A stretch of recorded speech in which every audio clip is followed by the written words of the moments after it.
Kita akan coba membahas isi kandungan daripada suratul Kautsar ini. Allah Subhanahu wa taala mengatakan, "Inna a'tayna kal kautsar." Inna, sesungguhnya kami. Dalam Quran itu Allah Subhanahu wa taala kalau mengkhitab dirinya menggunakan dua kata kerja. Mungkin menggunakan dhamir mutakallim ana seperti ani, ataupun menggunakan kata kerja nahnu, inna, sesungguhnya kami. Terkadang Allah itu menggunakan sesungguhnya aku, ani, ataupun inna, sesungguhnya kami. Apa bedanya tuh? Sebagian ulama tafsir mengatakan kalau Allah menggunakan kalimat ani, sesungguhnya diriku, maka Allah hendak menceritakan zatnya. Seperti Allah mengatakan, Ani anallah, sesungguhnya saya adalah Allah. Jadi kalau Allah Subhanahu wa taala menggunakan kalimat dhamir mutakallim saya, berarti hendak menjelaskan zatnya. Tetapi kalau Allah Subhanahu wa taala menggunakan inna, sesungguhnya kami, dan nahnu dalam bahasa Arab itu yufidu ta'zim, maksudnya Allah hendak mentakzim, membesarkan dirinya, memuliakan dirinya. Maka kalimat setelah inna biasanya Allah sedang menjelaskan perbuatannya. Jadi kalau sesungguhnya aku biasanya cerita tentang zat, kalau sesungguhnya kami itu biasa bercerita tentang perbuatan. Inna nahnu nazzalna dzikra wa inna lahu lahafidhun. Kami yang menurunkan Al-Quran, menurunkan Quran perbuatan. Ya. Inna anzalnahu fi lailatul qadar. Kami turunkan Al-Quran di malam Lailatul Qadar. Perbuatan. Termasuk di sini inna a'tainaka al-kautsar. Perbuatan. Sesungguhnya kami berikan kepadamu ya Muhammad al-kautsar. Apa itu al-kautsar? Kautsar itu dalam bahasa Arab disebut jama' muntahal jumu' namanya. Kalau al-katsir disebut jama' taksir. Katsir itu sudah banyak artinya. Kalau saya katakan hadza syai'un katsir, ini sesuatu yang banyak, katsir itu sudah banyak. Tapi kalau dibuat jama' muntahal jumu, al-kautsar itu bukan banyak tapi banyak gitu bahasanya. Jadi saking banyaknya itu sampai banyak gitu bahasanya. Banyak sekali. Jadi di atasnya kasir lagi dia al-kautsar itu. Kasir banyak, al-kautsar banyak sekali. Maknanya Allah Subhanahu wa taala telah memberikan kenikmatan kepadamu ya Muhammad dengan kenikmatan yang tidak terhitung dan tidak terhingga. Saking banyaknya.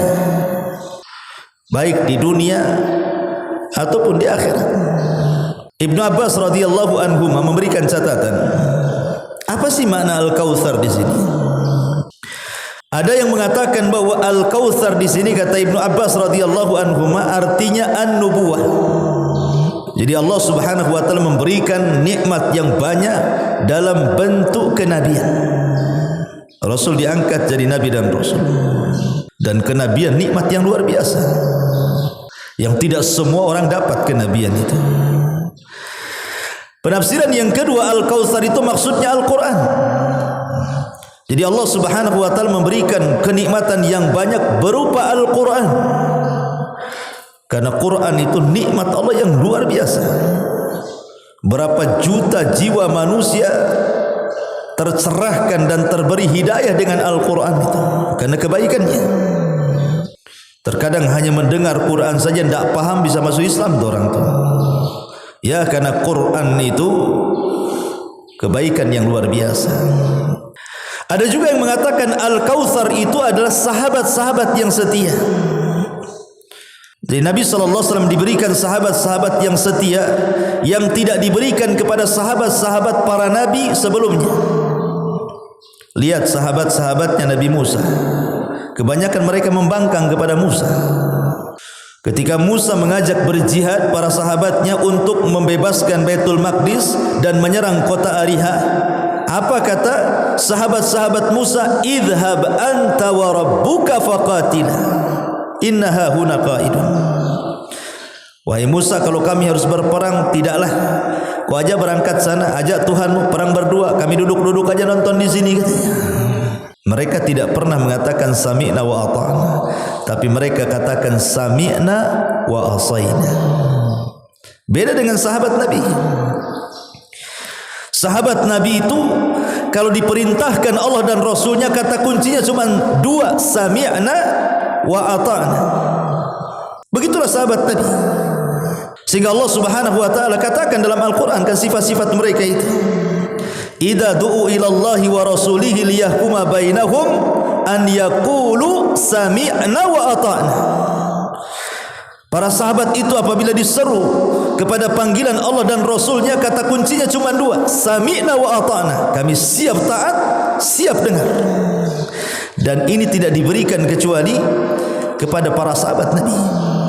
Sampai-sampai Urwah Ibn Mas'ud Al-Thaqafi, saat masih musyrik dialah yang menjembatani perjanjian Hudaybiyah. Urwah ini salah satu utusan orang-orang Quraisy untuk menghadap Nabi dalam perjanjian Hudaybiyah itu. Urwah menceritakan, aku loh sudah datang ke Persia dan aku melihat orang-orang Persia bagaimana mengagungkan Kisra. Aku sudah datang ke Romawi, bagaimana aku melihat orang-orang mengagungkan Kaisar. Aku sudah pernah ke Ethiopia, bagaimana orang-orang mengagungkan Najasyi. Tapi aku tidak pernah melihat sahabat Nabi mengagungkan nabinya melebihi sahabat Rasul kepada nabinya. Apabila Nabi meludah, ditangkap ludahnya, kemudian diusap di wajahnya. Apabila Nabi SAW wudu, bekas wudunya hampir berperang untuk rebutan mengambil berkahnya. Apabila Nabi SAW bicara, tidak ada satupun yang berani mengangkat wajahnya. Dan begitu seterusnya. Aku tidak pernah melihat seorang atau sahabat-sahabat Nabi yang mengagungkan nabinya melebihi sahabat Nabi kepada nabinya, katanya. Dan ini luar biasa ya kawan, kesetiaan itu luar biasa. Dan semua sahabat Nabi sangat setia kepada nabinya, dan itu Al-Kautsar, kenikmatan yang banyak. Ada juga yang mentafsirkan Al-Kautsar ini adalah Rasul diberikan umat yang merupakan umat terbaik dari seluruh umat-umat para nabi. Dan Allah katakan, kuntum khaira ummatin ukhrijat linnasi ta'muruna bil ma'ruf wa tanhauna 'anil munkar wa tu'minuna billah. Kalian sebaik-baik umat yang dikeluarkan kepada manusia, kata Allah. Tidak ada umat terbaik melebihi umat Nabi sallallahu alaihi wasallam. Dan Al-Kautsar itu artinya umat terbaik yang diberikan kepada Nabi sallallahu alaihi wasallam. Gimana tidak dikatakan umat terbaik? Allah Subhanahu wa taala anugerahkan kepada umat ini nabi terbaik kepada mereka, Rasul sallallahu alaihi wasallam. Allah berikan kepada umat ini kitab terbaik, Al-Quran, yang tidak diberikan kepada umat-umat sebelumnya. Bahkan Allah Subhanahu wa taala berikan kepada umat ini pahala yang jauh lebih banyak dibandingkan pahala yang pernah diberikan Allah kepada umat-umat sebelumnya. Dengan pendeknya usia umat Islam dan sedikitnya beramal mereka, tapi Allah berikan balasan yang jauh lebih besar dibandingkan yang Allah berikan kepada umat-umat sebelumnya. Dengan kata lain, amalan kecil memiliki pahala besar, dan itu hanya ada di umat Islam. Satu malam kalau antum dapati Lailatul Qadar, sama seperti antum mengamalkan satu ibadah dilakukan 84 tahun atau bahasa Quran 1000 bulan. Mana ada umat dulu Lailatul Qadar? Enggak ada. Sehingga kalau antum mendapatkan 30 kali saja atau 40 kali Lailatul Qadar, seolah-olah usia antum banyak tuh. 84 tahun kalilah 40 tahun. Seolah-olah kita juga punya usia ribuan tahun sama dengan umat sebelum kita. Makanya Al-Kautsar itu artinya umat terbaik yang Allah berikan kepada Rasul sallallahu alaihi wasallam. Dan banyak lagi, ini di dunia. Kalau di akhirat jangan cerita, hadis wala haraj kata ulama. Ceritakan tidak mengapa. Bagaimana Nabi SAW diberikan syafaatul udmah, atau yang pertama kali bangkit dari kuburan, Rasul sallallahu alaihi wasallam. Di tangannya syafaatul udmah. Semua para nabi tidak sanggup memberikannya kecuali Nabi sallallahu alaihi wasallam. Orang yang pertama kali melintasi titian siratal mustaqim. Orang yang pertama kali membuka pintu sorga. Orang yang diberikan telaga yang lebih besar dibandingkan telaga para nabi. Sehingga sebagian ahli tafsir yang mengatakan inna a'tayna kal kautsar. Al-Kautsar di sini adalah ismul haud, nama telaga di sorga yang diperuntukkan kepada Nabi sallallahu alaihi wasallam, yang alirannya sampai di padang mahsyar, di mana setiap para nabi punya telaga. Dan Nabi SAW memiliki telaga terbesar dari seluruh telaga-telaga para nabi. Airnya lebih putih dibandingkan susu, lebih manis dibandingkan madu. Bejana-bejananya, gelas-gelasnya lebih banyak dibandingkan bintang-bintang di langit. Siapa yang meminumnya, kata Rasul, man syariba minhu falam yadma abada, maka selamanya tidak akan haus. Ketika umat Nabi SAW mulai berbondong-bondong datang ke telaga itu, minum dari telaga itu. Ada yang diberi langsung oleh Allah minumannya, dan ini muqarrabun, orang-orang yang dekat dengan Allah. Ada yang diberikan minum langsung oleh tangan Nabi SAW, dan mereka adalah orang-orang mulia. Ada orang yang diberikan minum oleh para sahabat, para khulafaur rasyidin. Ada yang hanya minum sendirian, tapi ada yang terusir tidak minum. Sehingga Nabi SAW mengatakan, ya Rabb, ashabi ashabi, wa fi riwayatin ummati ummati. Itu sahabatku, itu umat, biarkanlah mereka minum dari telagaku.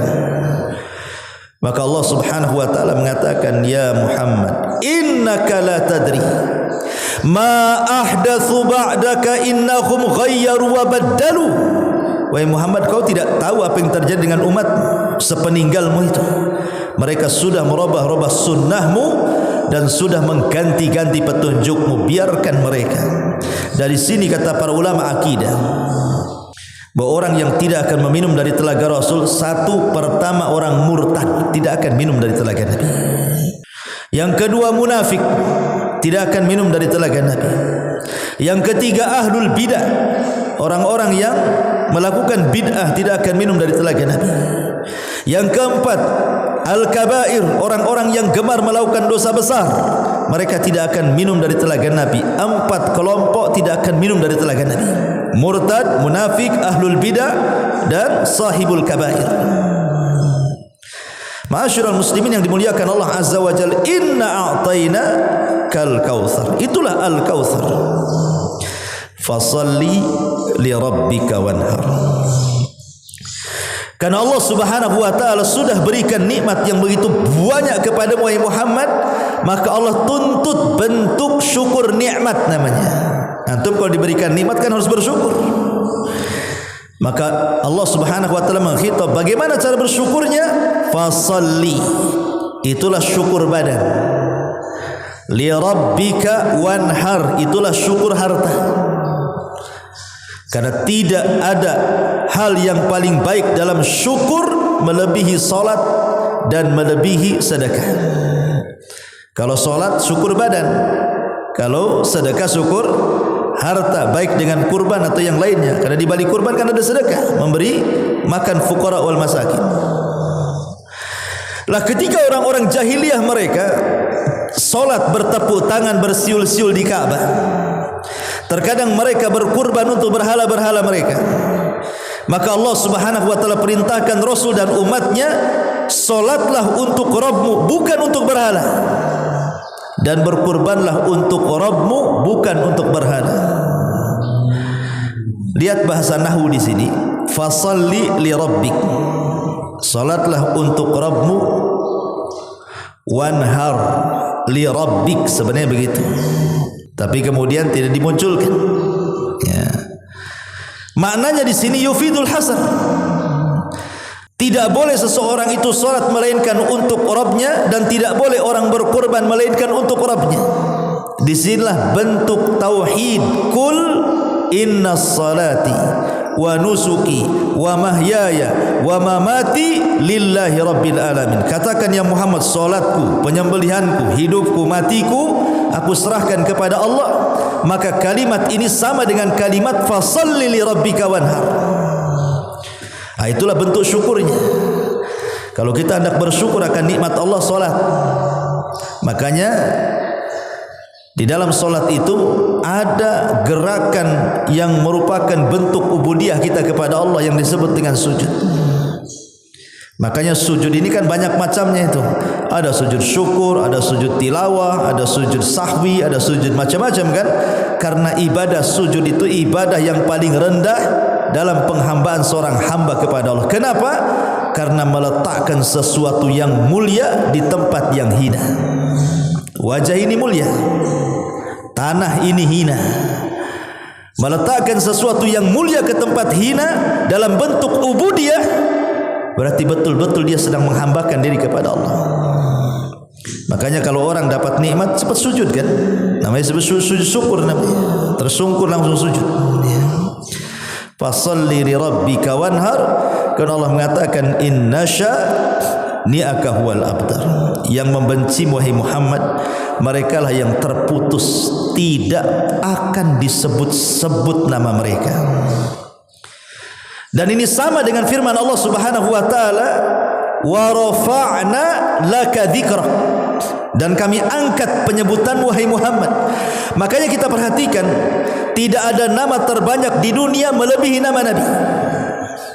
Tidak ada satu dunia ini di benua manapun, mau benua Asia, mau benua Afrika, mau benua Eropa, sebutkan benua manapun, negara manapun, tidak ada nama terbaik kecuali nama Ahmad dan Muhammad. Tidak ada. Nama Muhammad itu terbanyak satu dunia. Tapi nama Isa, nama Musa, nama Ibrahim, walaupun itu nama para nabi, tapi nama Muhammad itu terbanyak yang disematkan kepada nama-nama manusia. Bahkan nama yang ditinggikan terbanyak di dunia. Orang azan menyebut nama Muhammad, orang qomat menyebut nama Muhammad, tasyahud menyebut nama Muhammad, solawat menyebut nama Muhammad. Bahkan orang masuk Islam saja diganti. Siapa namanya? Michael. Masuk Islam Muhammad Michael. Semua diganti. Karena nama itu mulia. Apa sih arti Muhammad itu? Kasratul hamdi artinya Muhammad itu. Muhammad itu artinya orang yang banyak dipuji manusia. Itu disebut Muhammad. Muhammad itu orang yang dipuji manusia. Jadi ketika disematkan nama itu, harapan orang tua supaya anaknya banyak dipuji, dimuliakan. Tapi lihat orang-orang yang menghina Rasul berdasarkan firman Allah, inna syani'aka huwal abtar. Yang membenci wahai Muhammad, mereka lah yang abtar, tidak akan pernah disebut kebaikannya. Kalaupun disebut pasti keburukannya. Abu Jahal, kalau orang bercerita Abu Jahal tidak pernah diceritakan kebaikannya. Abu Lahab, kalau disebut Abu Lahab tidak pernah diceritakan kecuali keburukannya. Sebutkan orang-orang musyrik yang mati kafir di zaman Rasul. Sampai hari ini orang kafir sendiri tidak berani memberi nama anak-anak mereka dengan anak-anak nama-nama musyrik di zaman Nabi. Pamannya ada orang kafir, siapa namanya? Abu Jahal, Ustaz. Tidak ada, orang kafir loh sendiri tidak mau ngasih nama anaknya Abu Jahal. Siapa anaknya? Abu Lahab, Ustaz. Takut mereka ngasih nama itu, karena nama itu sudah diburu-burukan masalahnya. Takut mereka memberi nama-nama musuh-musuh Nabi itu. Dari sinilah misdak pembenaran firman Allah Subhanahu wa taala, inna syani'aka huwal abtar. Yang membenci Muhammad, mereka yang akan terputus penyebutannya. Enggak akan disebut-sebut lagi mereka itu, kecuali dalam rangka memburukan, ya disebut. Tapi dalam rangka kebaikan tidak akan disebut. Maka jangan kecil hati wahai Muhammad. Biarkan mereka ngomong terserah mereka, tapi mereka suatu ketika akan terputus penyebutannya. Sadaqallahul azim. Maha benar Allah dengan segala firman-Nya.